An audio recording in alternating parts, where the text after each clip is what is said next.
What is going on, people? Welcome to McLaren Fan TV. We are back yet again for another. Big up to everybody in the comment section right now. McLaren Fan TV, never forget, smash a like and subscribe to the channel every Tuesday after a race weekend at 7 p.m. UK time. I'm joined, of course, by my co-host, the one and only Mahad from the Pit Stop Fracker. My G, what is going on? We're back, baby. I feel like I'm going slow motion right now. It seems like it. It I don't seems know like what's happened there, people. I think because I've got this MTC in the background, it's not dealing with it properly. So, but shout outs to everybody. We're back. I'm gonna just sort this setting out, but yeah, Peter, take over for a little second. Yes, people, we are back indeed, man. Another year, another season is upon us. And boy, imagine, right? We've got a season to look forward to, or maybe not, depending on what side of the fence you're sitting on. I'm gassed because of the fact that we haven't done this for such a long time. I'm gassed to be back talking Formula One, talking McLaren business as per usual. And yeah, man, I'm just sort of, there's things to talk about. I mean, there's a few things we need to get through. But I think I'd first sort of kick things off maybe with the livery. In terms of, like, we've had the launch, we've had the livery happen for the MCL 60. For those of you that don't know, of course, it's marking 60 years of McLaren business. What's your thoughts, Mahad, on sort of first impressions when the launch happened? You got to see the livery, you've got the pictures and imagery. Where are you with that livery at the moment? You know what? Remember last year we did the same thing last year where we ranked the livery. We watched it live actually, while the launch was going on last year. We did. So apologies for not doing that this year. Was that our launch? I didn't watch it live. That was the launch. That was our launch episode. We watched the launch with everybody else live. Unbelievable. Yeah? Unbelievable. So time flies, guys. Jeez. I remember us saying, I wish it had more black. Yes, you did. Yes, you did. I was like, oh, we need more black rather than the orange, blah, blah, blah, blah. And now it's got more black. I don't like it. I hear you. Now, is that because everybody else has more black? Everyone's on this carbon thing? Or are you just talking specifically and solely on McLaren? Is that where you are? I think it's solely McLaren because obviously other cars have got black because they're trying to do this carbon thing to save weight. Yeah. But I feel like the implementation of the black is not good. And we've trying to hold on to this blue. Can anybody tell me in the chat what the blue's for? I know it's like, I remember back in the day, like it was like it's got a golf type of thing. I swear there's a link between golf and the blue. Yeah. Golf's not with us anymore. There were Williams over there. Why are we still holding on to the blue? I think if it was a black and orange, even though it would look like them old school, arrows, orange cars, Jos Verstappen type beat, it would look better than it is now. It's because the Golf livery banged so hard in 21, right? 21. Like it banged so hard. They couldn't let it go last year, and you could be like, they could be forgiven for adding it last year, but then to have it again, I mean, it's just like, as you say, look, even Williams are now repping that livery more than most. So yeah, I don't really know why there is a lot of the blue on there. And I'm totally with you in terms of, I wanted more black. The implementation of the black, however, leaves to be a little bit desired. And I'm hoping that they're going to, what McLaren cars are like. I think throughout the season, we see a different livery from when it started to where it is now. Oh, sorry, you're on mute, cuz. So you're saying the blue is for Google. Shout out to Nate. Okay. All right, listen. If it's blue for Google, we gotta go put it on there. I can't lie. They give us a lot of money. Is it blue for Google? Is it I need confirmation of that, Nate. We're just trusting your word for it, man. We need some confirmation. That's for sure. Because I'm a bit surprised by that. Blue is for Google. Because obviously the Google Chrome is obviously around the wheels, isn't it? So yeah, there's a lot of Google going on, and it's on the and the Chrome on the front wing. Yeah, front wing, and then obviously above, is it like the air behind the head, sort of the sort of snake top part? Like how Williams had that Duracell battery right on the top. Yeah, we've got chrome on there. But yeah, what's it? PB says livery was not it, but this new Lando helmet, 10 out of 10. Trophy yellow smiling, trophy yellow smiling, trophy yellow smiling. I think that's some emojis right there, but that the helmet is serious. Can't lie to I'm you. not gonna lie to you, bruv. Yeah, I have a pet peeve of Lando Norris's helmets. I've never Why? liked What is any it? of them. I've never liked any of them. Never. The thing is, the truth is, yeah, because like when he talks about it, I think it's to do with his love for Valentino Rossi, right? His sort of his admiration. So when I look at that in isolation, I'm cool with that, and I like the helmet on its own. When it sits in a papaya McLaren, it really, really bugs me. And colors and patterns and whatever else, I don't know what it is, but it really does things for me in Formula One. Like it bugged me last year when Mercedes were wearing black race suits in their silver arrows. It bugged me. Just little things like that. Lewis Hamilton's helmet last year, repug. I didn't like it at all. But I loved it when he had the black and purple with the black livery 2020. Just, you know what I'm saying? Little things like that. That's what I'm talking about. But yeah, I've never been a fan of Lando Norris's because helmet. Lando doesn't try to match his helmet to the car. Ever. No, he doesn't. No, he doesn't. He's doing But this. He's doing this yellow thing, man. But you can make it look great because, like, even you've got George Russell's new helmet this season. Icy. I love it. I think it looks sick, and it can go with the Mercedes car, even though it's not the same color. TSJ Awesome says, oh, by the way, guys, welcome back. Yeah, let me welcome back, everybody. Hold on. Let me go back to the beginning. Shots. Canadian Gringo, we're gonna answer your question. Don't worry about that. But shouts to you. Yes, Canadian Gringo back. TSJ. Shouts to TSJ Awesome. Back. Shouts to Stephen Unboxed. Stephen Unboxed, yeah. Big up Stephen. You, obviously shouts Nate. Everybody. You know Nate. Shouts to Nate as well. Nate and family tree. Stephen Unboxed said the Merc does black so well. They know what they're doing. Yeah, they do. They make it look good, man. That's a good livery. I think that's a tied for top livery. I still think that I'm not gonna lie, that Ferrari livery is cold. You're a fan of the Ferrari, yeah? Just because it's got the Ferrari and the spoiler, that's cold, man. Yeah, okay. Like if we had the McLaren, if we had a black livery with a McLaren logo on the spoiler. I mean, we got it on the back, haven't we? I swear we got it on the behind. No, we got that Veloz or whatever. Veloz. Ain't Veloz on the front of the spoiler, if that makes sense. It's like it's on the orange side and then on the black but side. If we had like a plain spoiler and it's just the McLaren logo, bang. Oh, I'm with you. Is it so? People are liking the Ferrari livery. For me, like Mercedes has gone clear. Like for me, I just felt like they went clear. So you think that's number one by far? I'm trying to think like who else did I rate? Like Alfa Romeo. Do you know what is? I like the boldness of AlphaTauri. When I saw AlphaTauris, I was like, ooh, you know what I'm saying? I know people didn't like it. Red, yeah? I'm a fan. I'm a fan of it. I like that they're in my top 2, top 3. And who else was I feeling? I mean, Aston Martin didn't do wrong, but they didn't. Aston Martin's car is just good anyway. It's cold. It's cold anyway. Do you know what I'm saying? So they didn't really do anything. Alfa Romeo. Today. What am I talking about? Haas, bruv. Haas went bold as well. I love their livery. Oh, Haas is good as well. Listen, from time you got Palm Angels on there, you know what you're doing. Oh, you know what you're doing. You know what you're doing. Come on. Yeah, man. So, there's a few I put above Ferrari for sure. And the McLaren kind of sits, like, does it make top 5? I don't know. No, I don't. I can't lie to you guys. Guys, we're gonna have to. Everybody in here, we're gonna have a sit down and say this car is not a top 8 looking car, man. This is not a good looking car, man. Okay, so in the out of 10, now with this scoreline, I'm thinking as well, like out of the 10 best cars on the grid. So we got 10 teams, right? Where does it rank out of the 10 teams? I'd say 8. Let us know in the comments what you would rank it out of 10. Out of this in the rankings of the teams, not out of 10. But out of the 10 teams, where do you put it? I'm putting 8. You're putting it 8th place. Yeah, man. Who's Williams? I think Williams is. What is the worst? I've never liked it. I don't like it at all.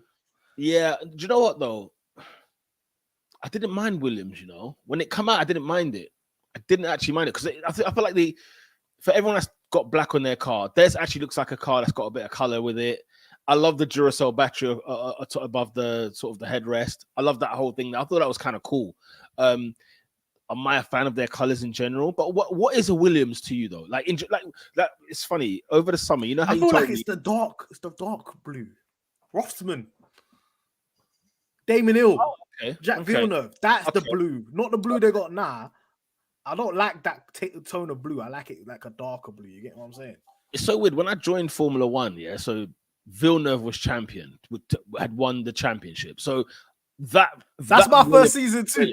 that's that Williams I'm familiar with. But you know, at a very young age, we were introduced to this red Williams, and I remember like thinking, like I don't know what a Williams car looks like, because then if you go to like the Pastor Maldonado era, if you go through the Williams BMW era, if you go through the Martini Williams era, then you go through, you know, what did they have recently when it was like it looked like a grid? There was about, I think it was like during the pandemic. Williams, like Williams has chopped and changed its livery so often that even the livery you've pointed out there, I go with that based on nostalgia, just for the fact that it was my first year watching Formula One. Like maybe that is the case, maybe that is the real Williams. But Lord have mercy. To me, that's the real Williams. When I think about Williams, I think of Damon Hill, Jacques Villeneuve, them times.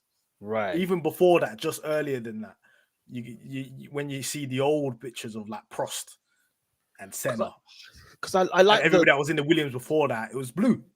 Yeah, no, that's true. I mean, I like the sort of the Nico Hulkenberg Williams. I'm trying to remember whose engine it was, or what Williams was called then. If it was just Williams or Williams something, it was always Williams something. But yeah, usually it was, wasn't it? But yeah, anyway.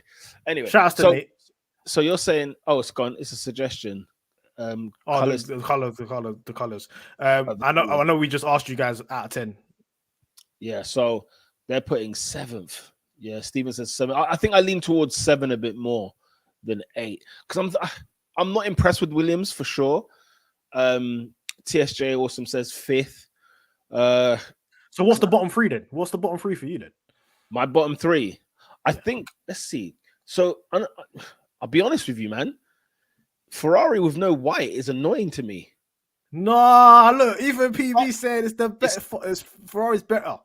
He's saying the 2022 is better. Do you think the 2022 was good? 2022, well, hello. It was striking. It was something new. It was different. I liked it. No problem with it whatsoever. You know, like Ferrari this year kind of makes me feel like, I don't know. What am I? What are the ones? Okay, Williams probably makes the bottom 3 if we're being honest. Yeah, let's be honest. Williams is bottom 3. Like, I need to know. I have no opinion on Red Bull. I never really have an opinion on Red Bull, because it's like you brought me, you know, same car. It is, isn't it? So, is it a crap livery? No, not by any stretch of the imagination. Is it a great livery? I'm not so sure.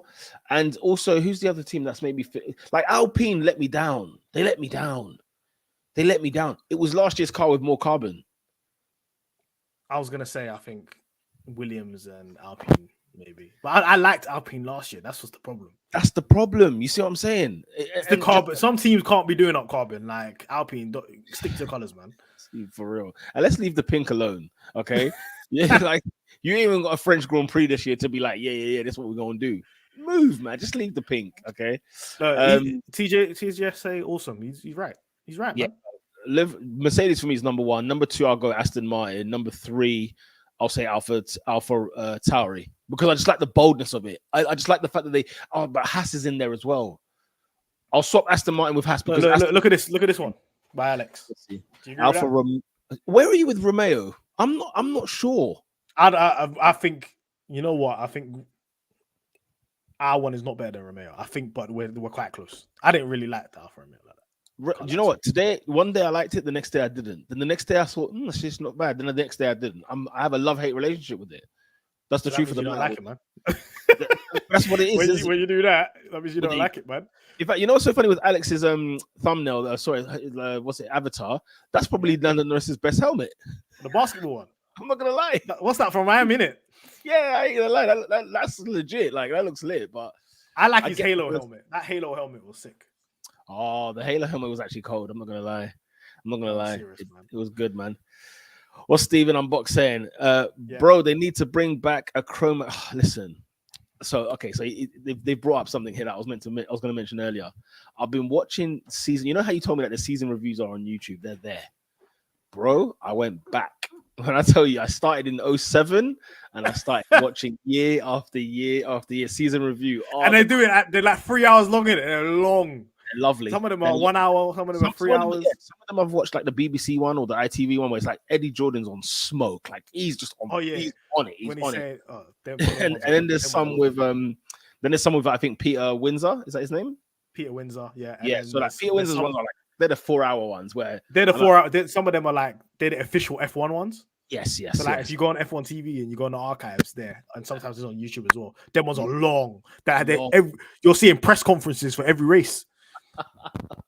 Drivers conferences every race. All mad, bro. It's all mad. But yeah, I went back and I just like my favorite, like I come to this conclusion that my favorite McLaren.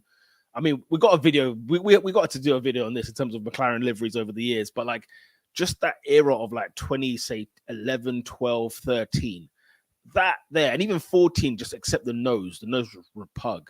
But like that 11, 12, 13, 14 McLaren, nothing beats it for me. And even that 15 one when it was black, like when it was all black with the sort of the red swoosh, it was just, man, I was so in love. But yeah, if we could get a chrome McLaren, I'm all in. You know my feelings about chrome McLaren. I don't like it. Voda McLaren, I do not like it. How can you not? No, I especially the early ones. The early ones I didn't like. No, not like 07, 08. Yeah. I don't like 09. I don't like those. But 2011, 2012 get a pass. The thing is, I'd watch the 08 kind of 07 ones thinking, but then you got used to it. Like as I'm watching the season review, I kind of adapted to everybody else's liveries that year. And McLaren's was kind of top out of them lot. You know what I'm saying? There wasn't much between them. Like I think McLaren and Ferrari had the best liveries of those years. I think the problem now is that we've got a stranglehold. The sponsors have got a stranglehold on us. That's the thing. Because how on earth do you incorporate Google Chrome on a livery? It's multiple colors. Yeah, that's the thing. It's a problem, man. You've asked for it. Even though it says the word Chrome, it doesn't mean we're going to have a Chrome livery whatsoever. You know what I'm saying? So, unless you're asking Google to change their logo, you get me? Something's going on with your mic. Oh, right. Let me mute it for a sec. You're back. You're good. Okay, that's so weird. I don't know why that happened. I feel like something's loose. Why else? Let me sort that out. You carry on. I'm just gonna read. I'll carry on. All right. You mute your mic. Stephen Unboxed. Williams will have no paint by the time they get to round 100%. Yeah, because you can't have all blue and be slow. You need to have some carbon on their store. There's no way they're gonna. Everybody else is going the same direction. You know how it is. Every car's gonna end up black by the end of the year. That's the thing. Like, anyway, I don't know, man. Williams, forget about it. Oh, you sound faint. You sound faint. You sound faint. Like you're not there. Sound faint. Jeez. Oh. All right, go on mute. Do your thing. Sorry for the technical glitches. It's the first show of the year, guys. It's the first show of the year, guys. TSJ Awesome is saying 5th. I think that's too high, man. That's McLaren bias, guys. Let's be some designers right now and be honest with ourselves that we've had a stinker here. I'm not gonna lie to you. Even Tomo's McLaren redesign is better. How am I sounding now? You're sounding back. Is he back to normal, guys? I think he's back to normal. Back on the grid. I wouldn't. I'm gonna go 6th place. You know. I'm gonna go 6th. Yeah, I think what's worse than us is the Williams. I think the Alfa Romeo. In my humble opinion, the Ferrari, and 1, 2, 3. How many have I mentioned there? 4. So we would be 6th. Yeah, I think probably. So you agree with Canadian Gringo, right? Yeah, I'd go there. It's not great, but I don't think it's terrible either. It's underwhelming. That's what I'll give it. Had we had this fresh out the gate, listen, if it's fast, we'll love it. Yeah, if it's fast, we'll love it. So, hey, listen, don't matter how ugly that is. If he slaps it on pole in Bahrain, there you go. That's an all-time livery, guys. Oh man. Okay, so yeah, out of 10 though, I'm gonna give it I'm gonna score it a 6. I'll give it a 6 out of 10. I'll say out of 10, like a ranking score as a ranking. Other cars. Yeah. I'll say it's the 7th best looking car. I agree with TSJ Awesome that these are the bottom 3 cars. I don't like AlphaTauri. I can't lie to you. Is it? Yeah. I just thought it was. I just thought they went bold. I thought, yeah, go on then, mate. If there was no red, the car would look cool. But we've had that though, innit? We've had that, no? Yeah. Anyway. But yeah, I mean, a couple of things now. We can move on towards. I mean, let's talk about the Honda situation that's gone on with McLaren. All Honda guys. Now, This is serious stuff. How many times has Mahad been on the podcast saying like, look, as long as we're with Mercedes engine or Renault engine, we will always be second fiddle to the main manufacturer, right? And it's always been a thing of if McLaren really want to fight to the top again, they're gonna have to have somebody who solely focuses on them, like we're the only one, right?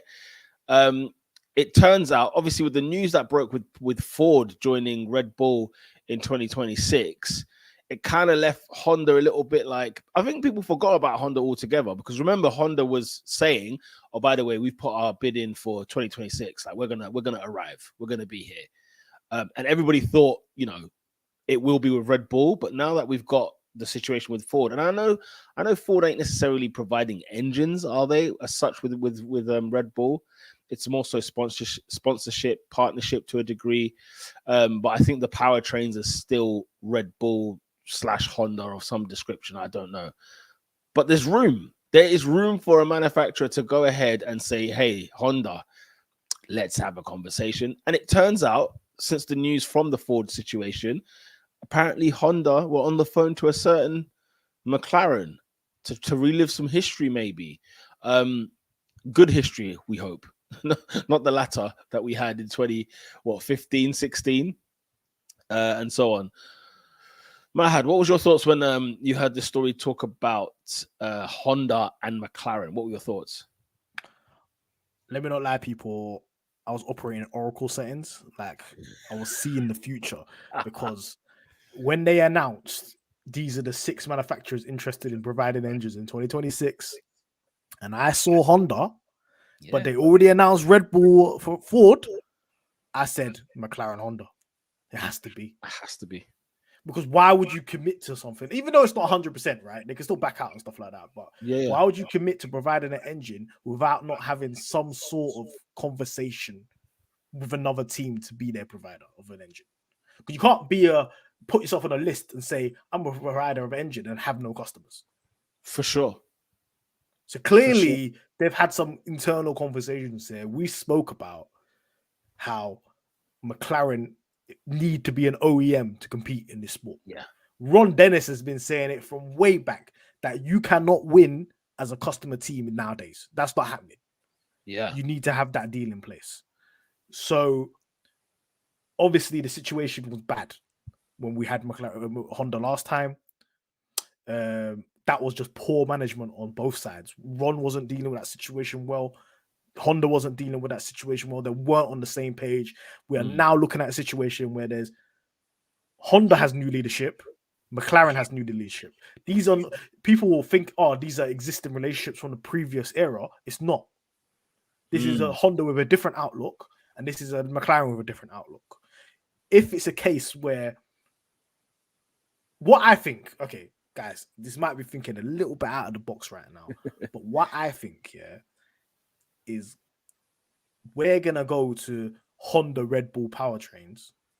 We're going to switch to that earlier than 2026 and then stay with Honda after 2026. I feel like we're going to move away from Mercedes before 2026 to establish that relationship from the jump. Because I heard Zach was at Milton Keynes talking to Red Bull powertrains. Why would you be talking to Red Bull powertrains if you weren't trying to sort something out with Honda? Do you know what? It didn't sound that outrageous to me when you said it. Like, a part of me even thinks probably that's the best thing to do, rather than go fresh out the gate in 2026, because then there's another excuse for delayed performance, where it's like, 2 new teams, they're coming together, blah, blah. Like, I'd say it makes sense in 2025. Hello, let's have a conversation and bring this deal forward. Maybe 2024, who knows? But like 2025, we need to sort of have things in place. Because I'm sure even Sauber are heading in that direction with Audi, aren't they? Even though the partnership's not until 2026, like they're even changing the name next season to just Sauber. They're ditching Alfa Romeo, and I think there's talk about them looking at another engine. Well, you would think like a beta version of the Audi engine. So I don't think they can introduce that in yet, but they're making plans to have like short-term deals with maybe Ferrari and then keep it moving. But Oh. for real, like, if we want to implement this well, because what happened last time, it was not implemented well. The strategy was wrong. Sure. What we're dealing with now is a mature Honda in the sense of they've got the best engine right now. So if we were to stick that in our car automatically, if it meshes well with our chassis, we could do well and maintain where we're at the moment, or maybe we'll go a little bit further. Second, we're establishing that relationship back with Honda and letting that build over the years. Let's say, for example, we switch from Mercedes to Honda Red Bull powertrains next year. Then you've got 2-3 years to build the car around it. They're working on a new engine. You're working with them to make sure that everything's in place in 2026, so you can have that cohesive switchover. You know, understand what I'm saying? Yeah. Because what happened before was it was just a bit of slapdash. It wasn't really worked well. We had that situation with Mercedes where Mercedes came in as a OEM and we was their customer team and we were competing with them. It weren't looking good, so we had to look for something else. And it was just like all a bit rushed and not looking well. But this could be implemented well, I think. So 3 teams, realistically, that are competitors for this Honda deal are Aston Martin and Williams and us, right? Yeah. Haas ain't doing it. Haas are basically a Ferrari, so they're not involved. Which AlphaTauri is Red Bull. Yeah. And the rest are OEMs. It would be crazy for I don't know why Haas haven't got thrown their hat in that ring. If you know, but anyway, we're talking McLaren, but and Aston Martin scare me, man. They've got everything bar that engine. No, do you know why I don't think it's Aston Martin? Why? Because technically Mercedes owns a percentage of Aston Martin, like the road car company. Yeah. Oh, do they? Yeah. I didn't know that. So they own a percentage. That's why Toto and Lawrence Stroll are quite close. Because they own a percentage. Daimler Group own a percentage of Aston Martin. So I don't think they would want to sever that relationship. It actually might get to the point where they may be the only Mercedes customer team. Okay. I don't want they wouldn't want to sever that relationship. So that's why I think they're not really in the box. Yeah. For that. Unless they come through and say we're gonna make an engine in 2026. Aston Martin themselves. Okay.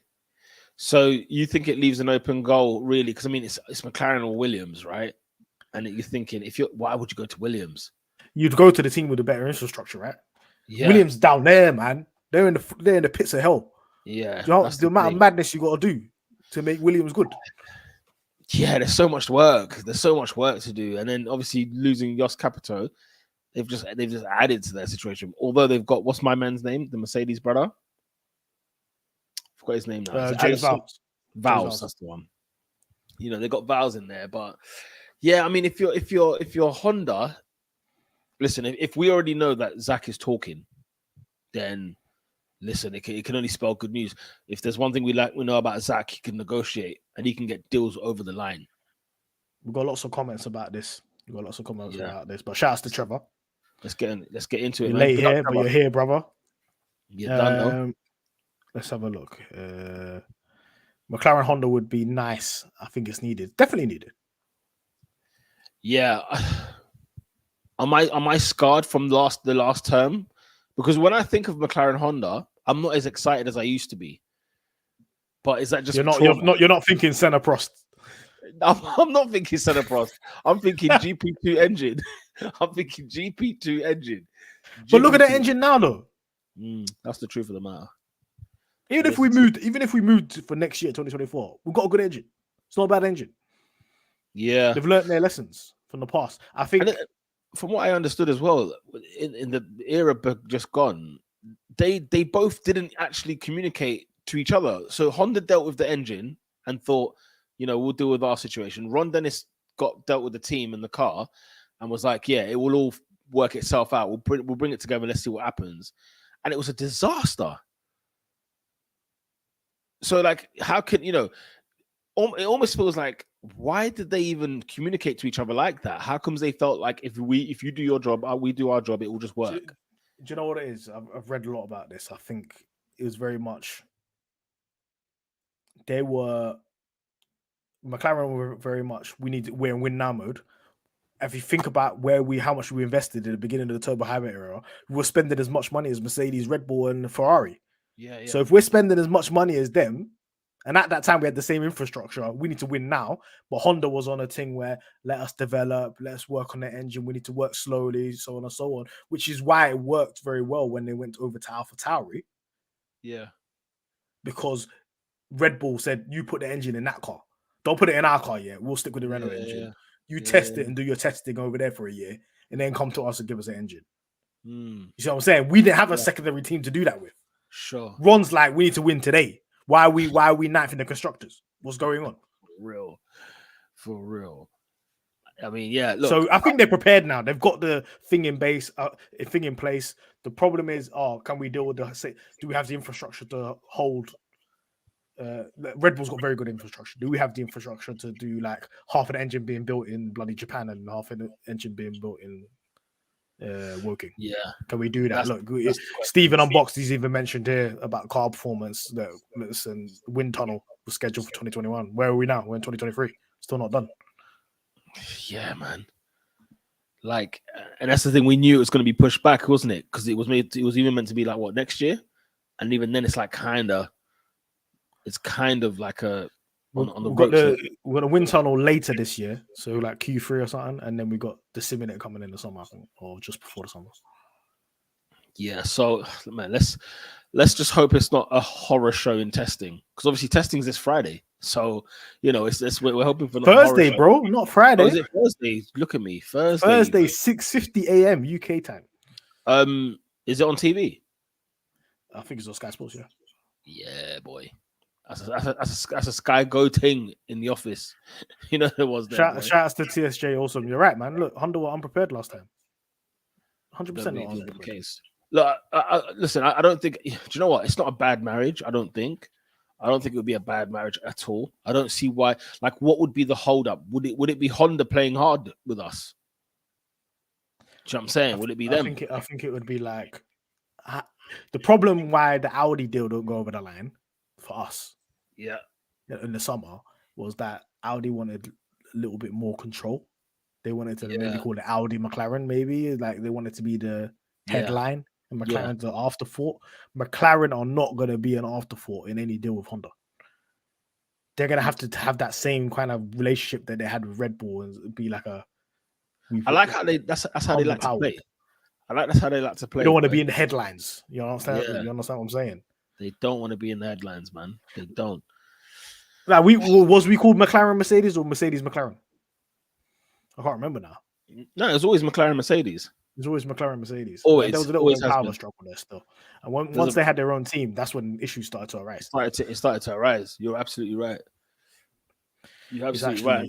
And for whatever reason, yeah, it's such a shame because that Mercedes engine ended up being the best in the hybrid era, you know, and yet look at what we had when we were just before that hybrid era into the hybrid era. Then, it was just a mess. I can't emphasize enough that we need to have our own engine manufacturer. We can't play with the big boys. We can't even keep up with Alpine and them, man.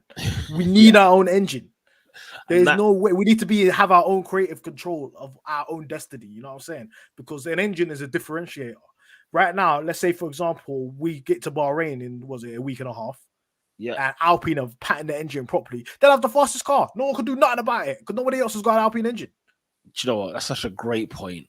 If you needed telling, the fact that, you know, Ferrari, you can argue they're Ferrari. Mercedes, you can argue they're Mercedes. Red Bull have Honda as a sole trader. The fact that Alpine, with their Renault engine, which was a disaster for Red Bull not too long ago, and has been a disaster for their own team for years. The fact that they blitzed us in the constructors last year, simply for the fact that nobody else has their engine but them, tells you everything you need to know. You need your own engine in this game. In order to win this game, you need your own engine, no doubt. Like as in one engine manufacturer. Look at this comment here. It's going to be mental. 6 manufacturers, bro. So many, new faces. It's going to be crazy. Like, bro, could you imagine where Formula One will be in 2026? Like, we think it's blowing and exploding as it is. My God, 2026, we're not going to be able to breathe.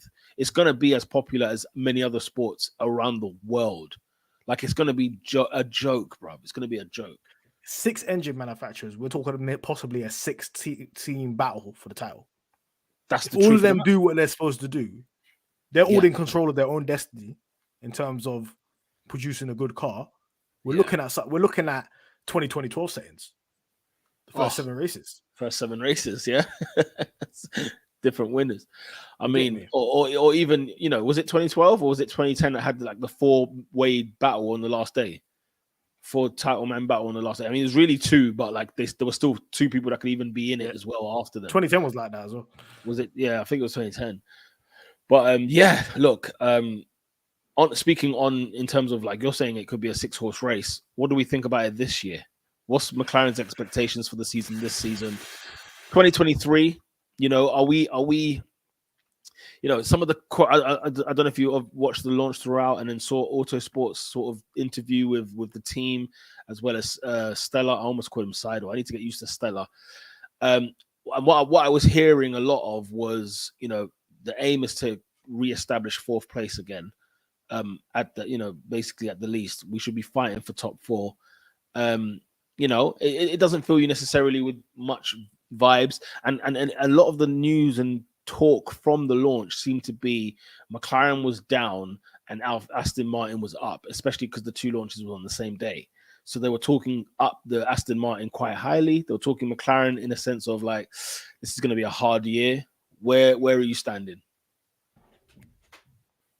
If you asked me 24 hours ago,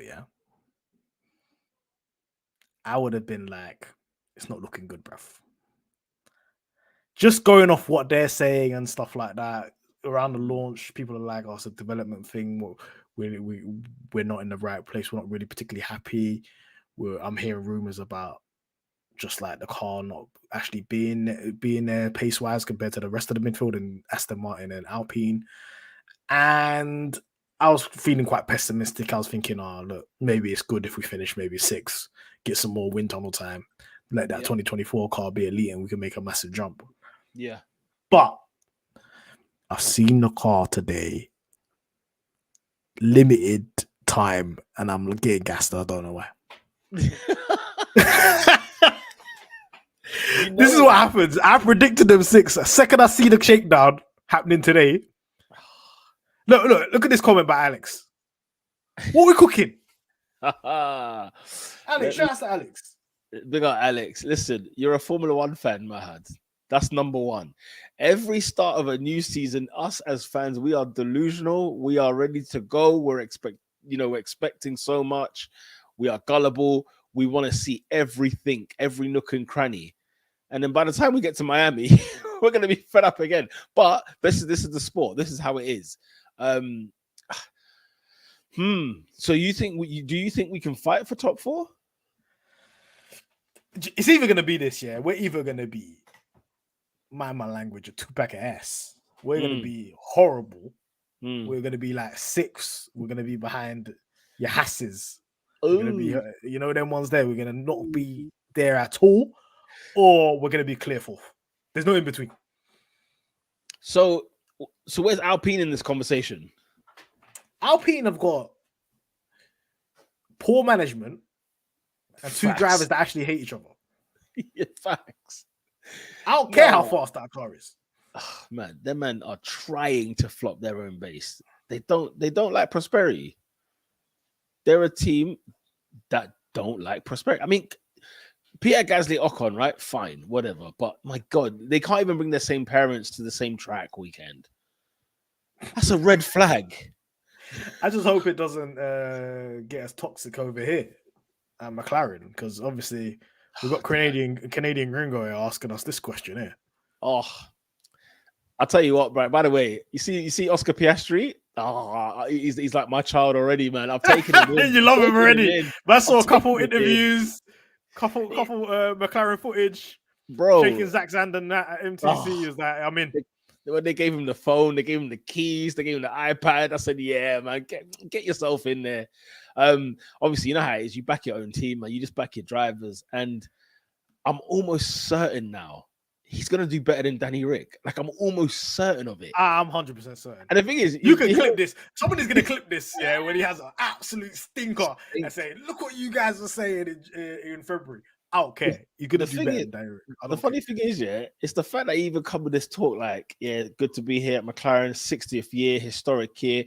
I'll ignore the fact that Bruce was a Kiwi. I'm sitting there like, whoa, this guy's taking shots. I'm thinking, hey, brother, listen, but I love the boldness and the cockiness of it. Do you know what I'm saying? Like, there is something about him where, as I said about Danny Rick, he's too nice. He's just too nice. He's too much of a nice guy. I don't Where think. I think Oscar's got a bit of a dog in him still. He doesn't he seem like looks like it, 100% nice guy. He's got a bit of something about him. But bro. like this question here, look, L- listen, man. Yeah. Like Lando, Oscar, who wins? Listen, McLaren win, man. Let's just enjoy it.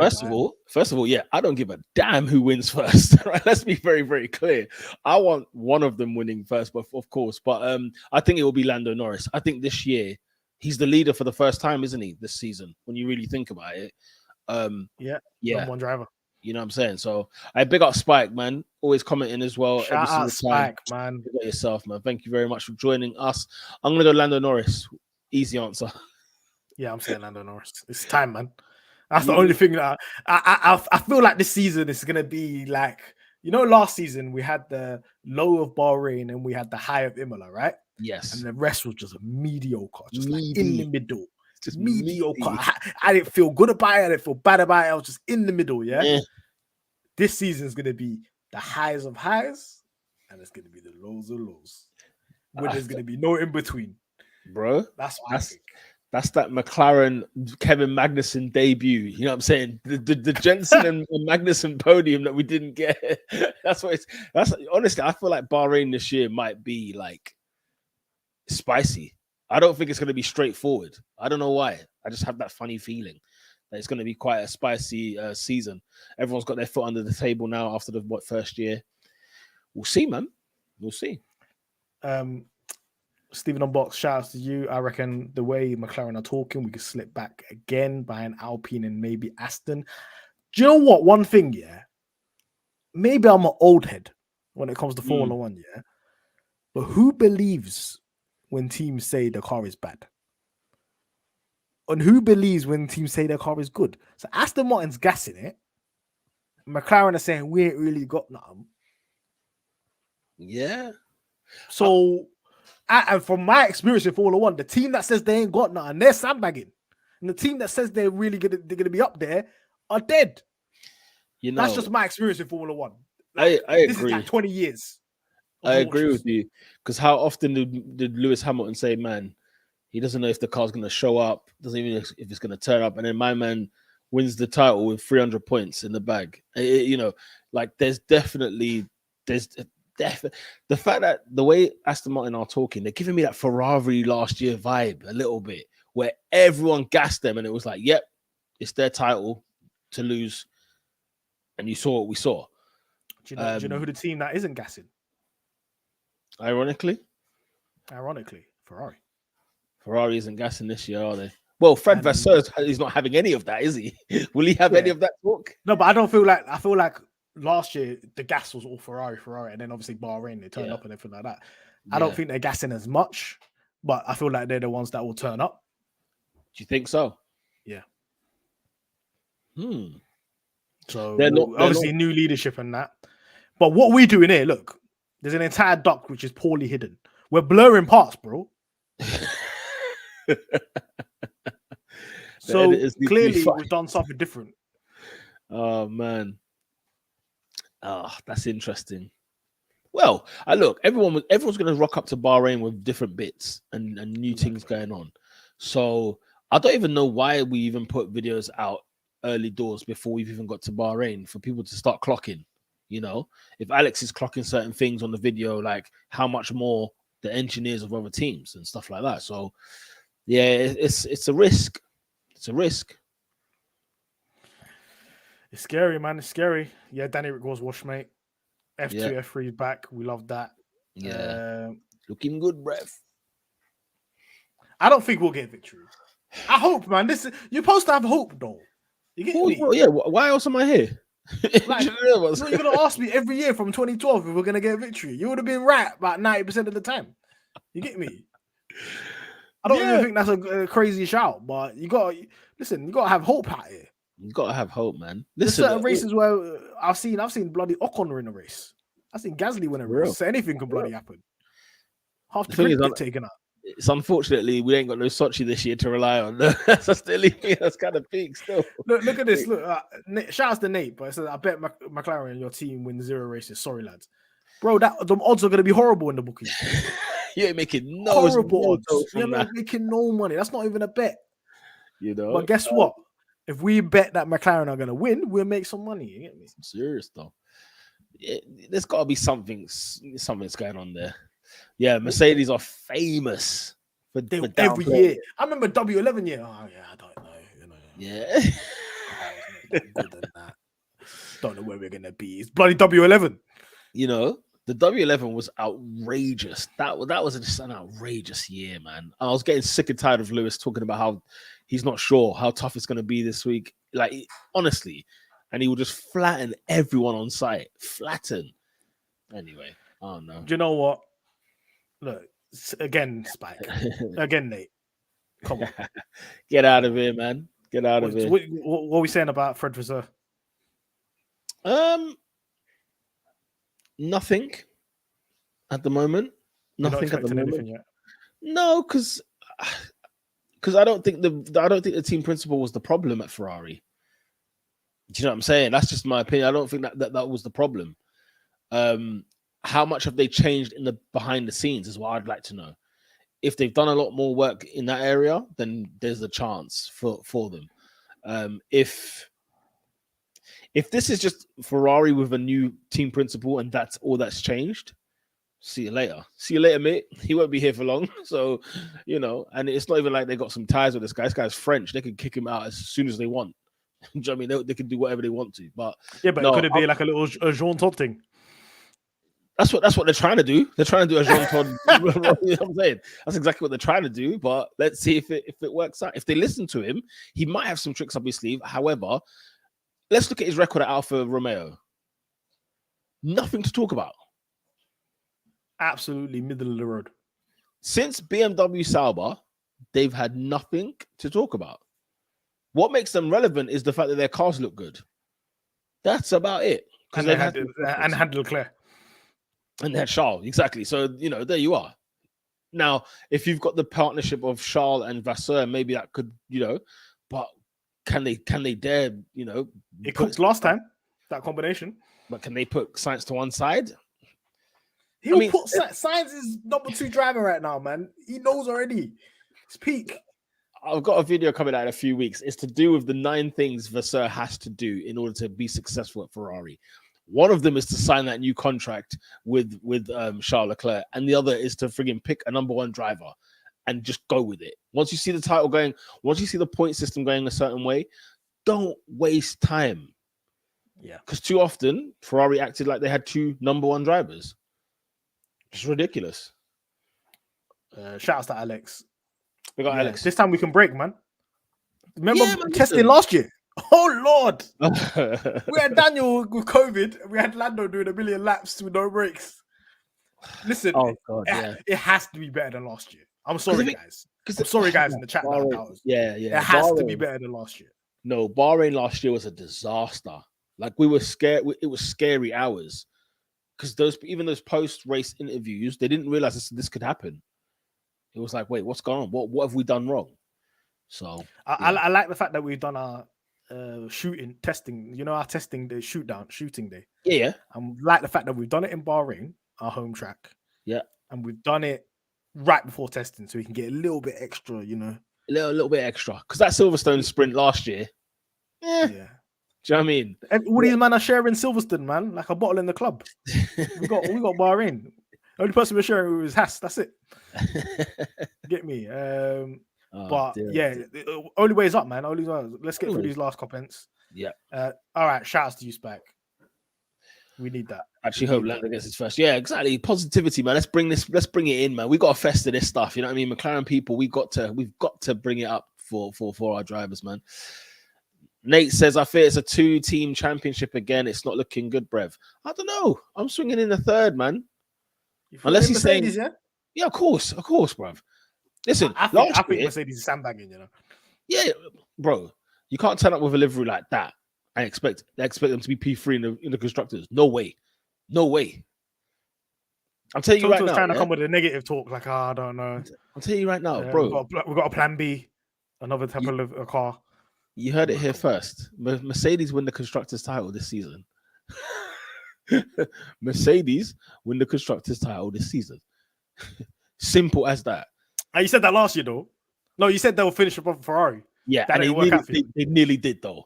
Like Ferrari did everything they could to literally like throw it away, blood. Like remember this? They gave them a win in Brazil, bro. You know what I'm saying? So anyway, they're lucky Lewis's engine clamped up. You know what I'm saying? Well, exactly. Spike says, the problems at Ferrari were deep, but Binotto didn't require any accountability. Yeah, no, sure. Listen, at the end of the day, the buck stops with the man at the top. Fine. But there are too many cooks that in that situation there. There's too many of them in Ferrari anyway. So, yeah. Don't ever talk to me about Bahrain last year ever again, man. If I wake up on Thursday morning and we're doing a madness again like that, honestly, I'm going to lose my mind. Forget about it. Last comment. Shout out to you, mate. Comment. This is a good question to end on. Okay, what do you lot think about the new clampdown of free speech? Imagine Merc Cook, but Lewis gets penalty after penalty and loses the championship. Wow. I mean, I just wonder, like, what was their fear to even come up with this rule? Like, you know what I'm saying? Like, all of a sudden, it was just like, look, we're going to slap this on, bang, drivers. And what is it? They have to they kind of have to be careful. Is it like has to get approved and authorization has to go into play? And so you can still probably have your, whatever it is you want to speak about. But like it will be things like what Seb was talking about, like water and that. Yeah. Like that stuff will go through fine.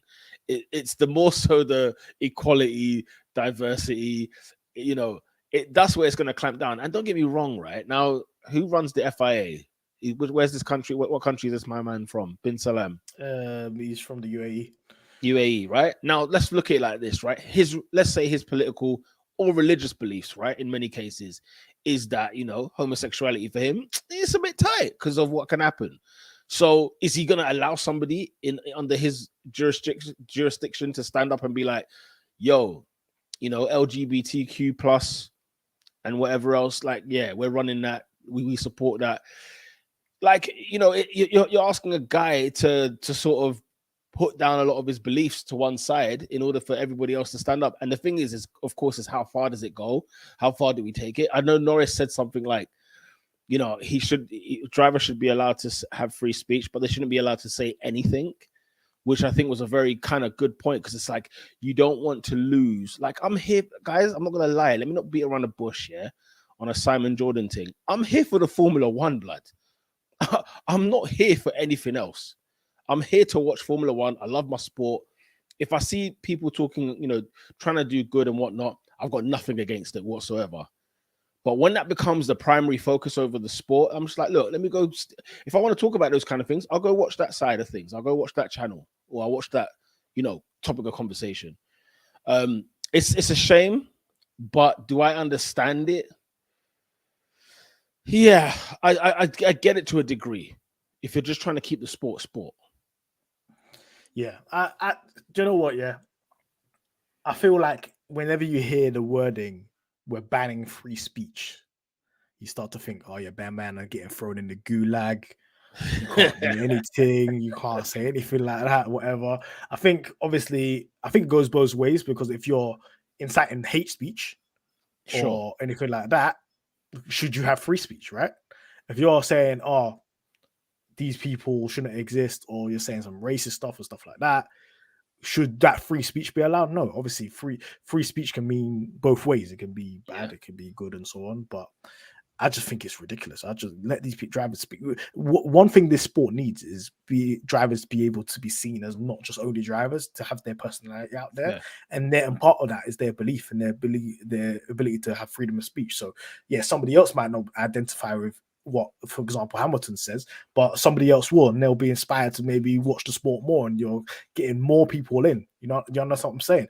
I think let's look behind the helmet sometimes and say, okay, these are individuals and they all got their own thing, and these are just not just drivers. And I know we've come from a past of just you drive for this team, just shut up and drive. Sharp and Like they dribble. used to, Yeah. shut up and dribble type of thing. Yeah. But we're not in that day and age now. We're in a personality thing.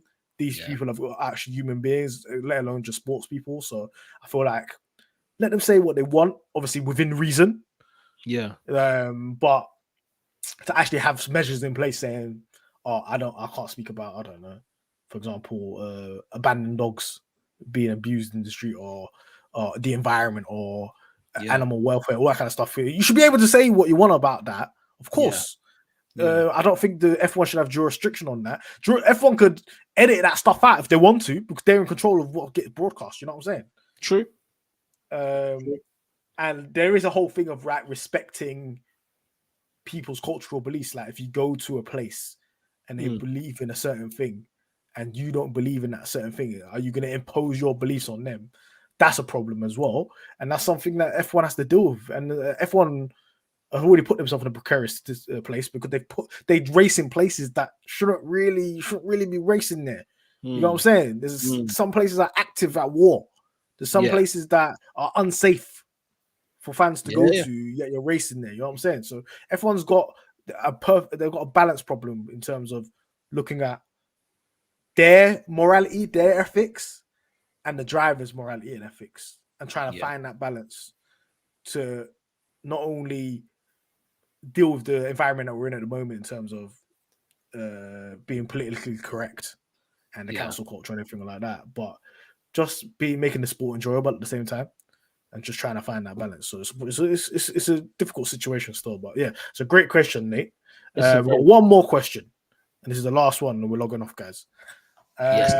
How tense is the rivalry going to be between Oscar and Lando? Two very good, very young drivers. So we've got Lando, that's 24. We've got Oscar, that's what, 22, I think, or 23? 22, yeah. Youngest driver pairing on the grid. What do you think? Love it. Friggin' love it. You got two friggin' animals there. And I think Oscar in the beginning is gonna come across nice guy. He's gonna come across somebody who's learning the team. And I think halfway down the season, once he's got his foot under the table, I think he's gonna cause Lando some problems competitively. A bit George Russell, Lewis Hamilton. You know, like George Russell is sort of like he's a very good PR man. He's a very company man. And then when it's time to kill, I think if the opportunity is there, he's not gonna let Lewis just run his race. So, that's how I look at Piastri, and I just see steel. I see some serious guy. I see young Vettel. I see young Hamilton. I see young George. I see George Russell to a degree. Like I see some of those people who are, not even like like Nico Rosberg was almost too nice, right? And he just had to be a nasty man in order to win his title. But I just think that Lando Norris will be off to the races. Oscar will get his feet firm, and then he will start closing that gap. And we will be on this podcast asking questions. What do we think here? Who's had the better season? Who's been the most improved? Who's, what I'm saying? Like I could see us heading that way. Norris is no mug. Like he's no mug. But I think Oscar Piastri, the talent, the potential that this man has, and just the nuts. I mean, we were talking about that dog in him. Look what he did to Alpine, bruv. Just on a public thing. Look what he done to Alpine as a whole, combined with Alonso. What Alonso did to them. This guy, listen, he comes across. I see a little snide guy in him, man. In a good way, he's a competitive driver. That's my opinion on him. Yeah, I think. Listen, blessings on blessings, man. We've got Oscar. He's generational. We've got Lando is generational. We can't lose, man. Unless they crash into each other on a Rosberg Hamilton thing. We can't really go wrong here at the end of the day. So, and I hear a lot of people threaten like, oh, look, if McLaren don't make a car, you're going to lose Lando, blah, blah, blah, blah. Then we'll have Oscar. It don't matter. It don't really matter. It don't matter. At the end of the day, I feel like the rivalry is going to be strong. As long as they don't cross that line of like putting each other into a wall, I want them to race each other. But guess what? We didn't have that scenario for the last 2 years because someone wants 10, 15 seconds behind. So I'd rather have somebody that's quite close and they're battling for 6th or 7th or whatever, and he's on pace. I just really want to see how he develops. I'm not really going to put too much judgment on Oscar until I see him in a Formula One car in a competitive session, because Right now, let's say if somebody asked me right now, oh, is Oscar a top 15 driver? I'll be like, I don't know, because I ain't seen him in a Formula 1 car. So I can't until I actually see him in a Formula 1 car, then I can make a judgment on it. Maybe by the next episode, we'll tell you. Okay, we have no idea how Oscar is. He could start the race pole and he could start the race 20th. Like, we don't know about this Don at all in a Formula 1 car.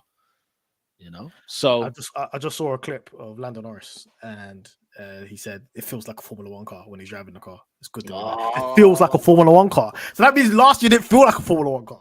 Well, he's fighting for his life every day. That's the thing that was everybody's defense of Danny Rick was like, look, the car's not even a car. Like, it's not even suited to Norris. Like, the car is more suited to Norris than Daniel, but even to Norris was just like, this ain't it. This ain't all the way it. So, man, brother, I'm gassed, man. I'm gassed for another season. For the season. We're ready. We're going to be coming with lots of content. We've got some different stuff coming in the next couple of weeks. Bits. Yeah, for sure. 1,000%. Are we back on next week at 7:00 as well to talk about testing, preseason testing? 100%. We're going to be back, and we're going to tell you everything that's happened on Thursday, Friday, Saturday, and our reaction. And we're going to either be crying tears or be like, oh, yeah, we've got a fast Sky now. Yeah, man. That's what we're going to be doing, boy. Let's do it, man. Big up to everybody that's definitely been on with us tonight.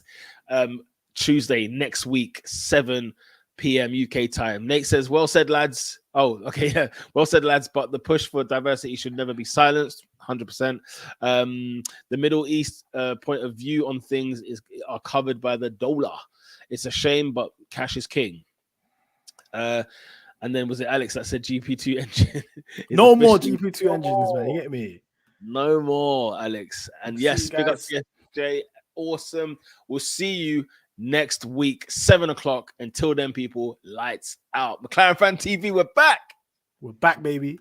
Cheers.